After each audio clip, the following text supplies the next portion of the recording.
Voilà, suite à quelques discussions ci et là sur la fertilité du sol. La fertilité naturelle du sol sans apport, comment améliorer un sol argileux, lourd, euh, dans des climats terribles, très chauds, très secs, déficit de pluie. Comment faire d'un sol argileux abîmé, détruit par un labour. Ce qui s'est passé avant que j'achète mon terrain, la terre était régulièrement labourée, je dirais détruite par le labour. Le but était surtout d'éliminer les mauvaises herbes, c'est pour ça qu'il passait régulièrement le tracteur. Donc forcément, le labour, il stérilise le sol, il détruit la vie du sol, il empêche le sol de se structurer et d'avoir un drainage naturel. Donc voilà quelques trucs extraits de mon expérience ici. Donc j'ai mes planches de culture qui suivent le soleil est-ouest. Et, et donc quand j'ai préparé mes planches, j'ai extrait, j'ai extrait le sol des planches qui font 80 centimètres, une taille idéale, hein. J'ai extrait le sol et j'ai fait des passe-pieds à droite et à gauche. Donc c'est des planches creusées. On dit qu'en permaculture, il faut faire des planches de culture surélevées. Bon, franchement, ça dépend du climat, ça dépend du contexte. C'est bien les planches surélevées quand on a beaucoup de pluie et que le sol a tendance à être gorgé d'eau. Et donc, les planches surélevées, ça permet d'essorer en cas d'excès d'eau, hein. Ici, c'est le contraire. Il fait très chaud, il n'y a pas de pluie, donc c'est les creuser. On gagne un petit peu de fraîcheur. Le vent il frappe moins le sol. Il a tendance à moins à sécher le sol. Bon, voilà. Alors, ce que je fais ici, bien sûr, j'installe l'irrigation goutte à goutte, hein. Il n'y a pas d'autre choix par ici. Le soleil est généreux, ce qui fait que les plantes poussent bien. Les saisons sont très larges, hein. Ça commence, allez, on va dire fin mars, même début mars. On a très rarement des gelées en avril. Les seins de glace ici dans le sud-est espagnol, ça vient plutôt vers mi-avril, un mois auparavant. La saison s'étale ça peut aller jusqu'en décembre. Parfois, on a des gelées en novembre et donc voilà, la production s'arrête.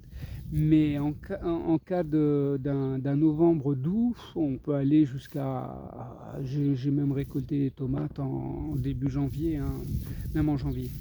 Alors ici, ce que j'ai fait, Heu, j'ai amené quand même, du compost. J'ai juste posé sur mes planches creusées, hein, j'ai juste posé dessus et puis, au ver de terre, à tout ce qu'il y a de vie pour décomposer ça petit à petit. L'idéal, c'est quand même que le compost de cheval soit un petit peu humide, qu'il reçoive un petit peu de pluie. S'il le faut, je viens l'humidifier, j'arrose, avec mon arrosoir, je l'humidifie, à peu près une fois par semaine. Voilà. Et surtout, ce qui est intéressant, c'est de compter sur tout ce qui pousse naturellement ici, ce qu'on appelle les mauvaises herbes. Mais en fait, c'est des bonnes herbes puisqu'elles sont adaptées au sol, au climat, à toutes les conditions ici. Et en se développant, eh ben, elles captent de l'azote. L'azote, c'est un engrais. Les racines décompactent le sol. Et autour des racines, il y a tout un habitat c'est un habitat qui se prépare pour la vie du sol, les bactéries, protozoaires, nématodes. Il y a aussi des bons nématodes, hein. Bon, en tout cas, voilà. Et toute cette vie du sol, elle décompose la matière, elle fait pipi, caca, elle meurt. Tout ça participe de la fertilité du sol. Alors, ce que je fais ici, bah, comme on n'a pas de pluie d'à peu près mi-mai jusqu'à mi-septembre, il y a pratiquement rien qui pousse. Pour préparer le sol, j'irrigue un peu en hiver, à partir de l'automne, surtout s'il manque des pluies, hein, comme ces 2, 3 dernières années. Donc je mets quand même un petit peu d'eau pour que même les mauvaises herbes puissent se développer correctement. Alors ici, c'est une planche que j'ai pas encore préparée, qui a été un petit peu enrichie en eau cet hiver. Voilà, tout ça s'est développé, tout ça m'apporte de la fertilisation. Alors il y a plusieurs façons pour me débarrasser de toutes ces herbes hein, avant de transplanter mes plants. Je pense que je vais mettre des salades ici. C'est semi-ombragé. Les salades montent rapidement en graines dès qu'il fait trop chaud. Donc je vais voir si je les mets à l'ombre comme ça, semi-ombragé, peut-être que ça va bien se passer la culture. Alors, une plante qui est intéressante pour décompacter le sol, c'est les graminées. Euh, Elles, sans problème, elles viennent décompacter le sol. Et forcément, quand le sol il est argileux, compacté, sont difficiles à arracher. Mais une fois que le sol commence à être souple, les graminées s'y plaisent un peu moins bien, elles poussent moins bien. D'autres herbes vont pousser euh, suivant les conditions du sol. Donc, par exemple, là j'ai une graminée sauvage. Et alors, l'idéal avant transplantation, c'est quand même de débroussailler ça avant que ça monte en graines. Bon, forcément, parce que les graines, elles vont se ressemer et ça va être encore un problème pour le désherbage, surtout pendant les cultures. Mais j'ai une autre technique aussi, c'est que j'ai beaucoup de fumier de cheval. Là, ce que je pense faire, c'est, bon, je vais essayer d'arracher ce que je peux arracher. Et ce qui est dur à arracher, eh ben, je vais le coucher. Je vais le coucher et je vais mettre le fumier de cheval par-dessus, ce qui fait que les plantes vont s'étouffer, plus de lumière, et toute la vie du sol va décomposer ça, va manger ça et le changer et le tourner en fertilisant. Alors comment est la qualité du sol ici en ce moment? Par exemple, si je tire sur les graminées, ça, ça vient, oui ça vient. Par contre, quand le sol il est vraiment compacté, c'est plutôt dur. Alors ici, les cloportes, ils se font la fête là. C'est vraiment un régal pour eux. Et c'est les cloportes qui, une fois que les herbes seront couvertes, c'est les cloportes qui vont décomposer toute cette matière organique. Donc voilà, alors la qualité du sol ici ne devrait pas trop... Bon, combien je peux enfoncer ma main comme ça? C'est très sec, ça fait longtemps que j'ai pas arrosé. Mais j'y arrive. Voilà, bon, c'est surtout les premiers centimètres qui en général ont tendance à se tasser dans les sols argileux. Oh, ça va, le sol il est assez bien. C'est pas terrible, mais ça peut aller. Voilà, un sol stérilisé, de l'argile vraiment. Le pH de ce sol-là, quand il n'y a pas de vie organique, le pH monte à peu près 8. C'est vraiment très dur pour beaucoup de plantes. Voilà. Alors, sur un sol argileux, quand on place trop de matière organique d'un coup, il n'y a pas la vie du sol pour gérer cet excès de matière organique et d'azote. Donc, du coup, il y a des plantes spécifiques qui viennent traiter cet azote qui finalement se bloque dans un sol peu aéré, anaérobique. L'azote se transforme en nitrite, nitrate et cette plante-là, le liseron, vient sur les sols compactés avec des excès de matière organique. Elle fait le travail. Bon, ici, de toute façon, je ne cultive pas, je suis entre mes fruitiers. L'année dernière, j'ai mis beaucoup de fumier de cheval et ben, le fumier de cheval a relâché le peu d'azote qu'il avait. Les décomposeurs aussi ont libéré l'azote et donc du coup, voilà, hein, l'azote se bloque dans le sol et le liseron vient. Donc je laisse faire le travail du liseron. Éventuellement, je viendrai remettre une couche de fumier de cheval pour étouffer le liseron.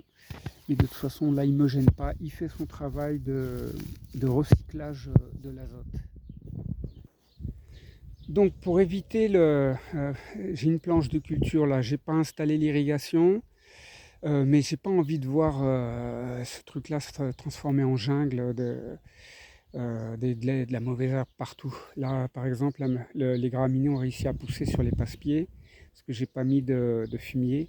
Donc le fumier, comme il est riche en matière organique sèche, en carbone, eh ben, c'est pas l'idéal pour les plantes de pousser. Donc du coup, j'ai une planche creusée là, hein. Du coup, je l'ai remplie de fumier de cheval. Il m'étouffe les mauvaises herbes, il libère pas assez d'azote pour que une quelconque plante puisse pousser. Et bon, chaque automne, à chaque fois qu'il y aura un peu de pluie, ça va libérer un peu le fumier va se dégrader, va se composter et voilà, les fruitiers qui sont là pourront en profiter petit à petit.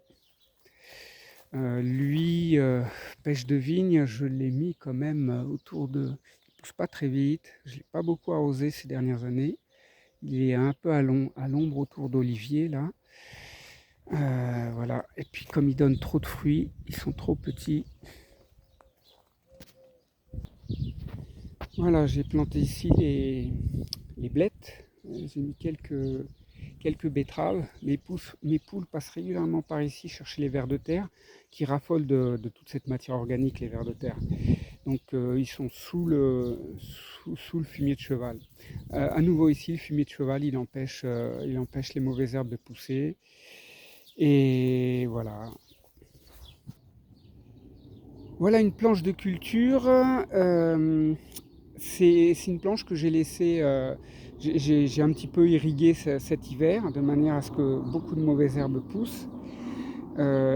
Et bon, je les ai un peu arrachées, mis au sol et recouverts par encore une autre couche de fumier de cheval. Le fumier de cheval que je mets à partir de maintenant, il est essentiellement fait pour protéger le sol. Et aussi, comme je l'ai dit tout à l'heure, de manière à ce que les mauvaises herbes que j'ai mis en dessous se décomposent avec de l'humidité et les décomposeurs viendront faire le travail et donc apporter le nitrogène, l'azote nécessaire et tous les éléments. Alors ici j'ai mis les aubergines barbentanes et des cantaloupes qui va courir au pied des aubergines, couvrir le sol, couvrir en fait, il va, le concombre, le cantaloupe va couvrir la couverture que j'ai mis sur le sol. Jamais trop prudent, il faut vraiment, ici il fait vraiment très chaud en été et voilà, l'évaporation, la perte d'eau. Là on va voir un petit peu, ici c'est un sol que j'amende régulièrement chaque année et la terre commence à être noire et fertile et en plus elle garde l'humidité, hein. Là je touche, c'est humide, hein. J'ai dû arroser il y a 3-4 jours, irriguer. J'irrigue ici, il y a 2 tubes là et 2 tubes là. Quand je fais du maïs par exemple, là j'espace plus les tubes d'irrigation. Et donc voilà. Ah oui, j'ai même mis du maïs ici et là qui vont monter, qui vont rapporter un petit peu de fraîcheur même pour les aubergines. Alors la nature du sol ici qui a été amendée sur plusieurs années, j'apporte du fumier. Très généralement, je pose juste le fumier sur le sol. L'idéal, ce serait peut-être de le broyer avec les premiers centimètres de sol. Alors le drainage ici, comment est la compactation du sol? Bon, ça va, ça va. Ah oui, oui, ça va. C'est les premiers centimètres qui sont un peu durs, mais après, ça va. Alors, la biologie du sol va mélanger naturellement l'argile et la matière organique. On voit plein de petits bouts de racines. En général, je plante ici et à la fin de mes cultures, je coupe au pied, je laisse les racines dedans. Forcément, ça amène plus de vie plus de vie dans le sol.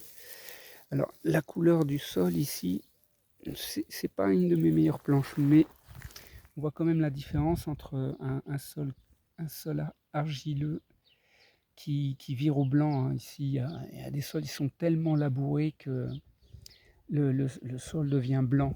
Le pH terrible. Ça devient un sol très salin, très alcalin. Voilà. Alors j'ai quand même un sol plus intéressant. On va voir de côté. Alors, cette planche de culture, elle a été bien nourrie année après année. Et donc il y a 6 ans, je suis arrivé, le sol était détruit. Et voilà. Alors, le sol, c'est pareil, il est humide, hein, à peine 1 centimètre en dessous, et puis il est humide. Il va falloir que, pour l'instant, il est couvert avec les anciennes mauvaises herbes qui ont poussé cet hiver. Je les ai mises au sol pour couvrir le sol, mais je vais rajouter du fumier de cheval, un peu comme j'ai fait sur la planche à côté là. Et là, le sol, à voir l'odeur. Bon, ça sent encore l'argile, mais un petit peu de matière organique. Là, pareil, si on compare la couleur du sol, voilà. Et bon, c'est surtout le drainage aussi, c'est important le drainage. Bon, le truc rigolo, c'est que l'année dernière, quand je plante des plantes gourmandes comme la pastèque, les melons, je mets du compost que je fais de mes déchets de cuisine, déchets de récolte. Et je mange beaucoup de fruits aussi parce qu'il y a plus de 200 arbres fruitiers par ici, notamment des grenades. Et donc se trouvent des graines de grenade dans mon compost. Je plante ma pastèque et bah voilà, hein, j'ai plein de grenadiers qui me poussent. Bon, si je les ai conservés, là je les ai pas arrachés parce que j'ai pas mal d'amis là qui me demandent des petits arbrisseaux. Et cet hiver, je vais les déterrer, les mettre en pot. Et tout ce qui survivra au printemps, eh ben, voilà, ou je les offre, ou je les vends. Voilà pour le sol, la fertilité du sol. Pas de labour, laisser les mauvaises herbes faire leur travail, qui est adapté au sol, aux conditions climatiques, et qui me décompacte le sol, qui entretient la vie du sol, parce que s'il n'y a plus de plantes, ah ben, il y a plus rien à manger pour tout ce qui permet la fertilité, tous les êtres vivants qui permettent la fertilité dans un sol comme celui-là. Allez, on va finir par une planche que j'aime bien, j'ai même pas besoin de fertiliser tellement il est riche en matière organique. Pareil, ici je couvre avec du fumier de cheval. Alors j'ai pas de fin d'azote parce que à la base le sol il est déjà préparé, bien riche en matière organique. S'il y a une petite fin d'azote, ça va être dans les premiers centimètres, mais bon, le sol est généreux. On voit les cantaloupes, ils se développent plutôt bien. Donc je mets aussi les tailles de grenadiers, des épines terribles, hein. Je les mets comme ça parce que sinon mes chats ou les poules, elles viennent creuser, chercher des vers de terre. Là, ça me les protège de leur attaque. Alors la fertilité, bon déjà l'humidité elle est bien, et elle est même très bien. Oh, et là le drainage il est super. Et là l'odeur, là, ça sent déjà un peu plus le champignon. Donc le fait d'apporter de la matière organique sèche, de la paille, des choses comme ça, c'est le truc qu'adorent les champignons, les mycorhizes. Une mycorhize, c'est un champignon qui va dégrader le bois et qui peut se permettre aussi de se connecter avec la plupart des plantes. On appelle ça une symbiose. Et donc la plante, elle va donner du sucre au champignon et le champignon va donner des minéraux qu'il aura trouvé un peu partout sur le terrain, en décomposant le bois. La mycorhize peut aussi amener de l'eau aux plantes. Et une mycorhize, ça peut s'étendre. En Espagne, on a une forêt avec un champignon c'est vraiment un réseau souterrain qui couvre toute une forêt d'à peu près 50 km². C'est assez incroyable, c'est dans le nord-ouest de l'Espagne, une étude qui avait été faite. Donc imaginez qu'ici, un champignon mycorhizien, il peut largement connecter mes arbres et mes plantes sur tout le terrain. Donc c'est ça aussi l'intérêt d'apporter du fumier de cheval, parce qu'il est riche en carbone et les champignons adorent. En plus, les champignons, ils font compétition aux champignons pathogènes euh, et ça protège les plantes. Donc ces mycorhizes, forcément, les champignons mycorhiziens, ils aiment bien les arbres, ils se connectent avec les arbres. Les arbres, ils restent là toute l'année. Nos plantes saisonnières, elles sont arrachées, elles ont à peine le temps de profiter de la mycorhize. Mais le fait d'avoir des arbres, au moins le champignon, il a de quoi trouver sa nourriture, de survivre année après année. C'est aussi l'intérêt de faire un potager verger. Euh, la mycorhize, c'est vraiment un des éléments clés dans l'agriculture. Voilà, je crois que j'ai fait le tour là.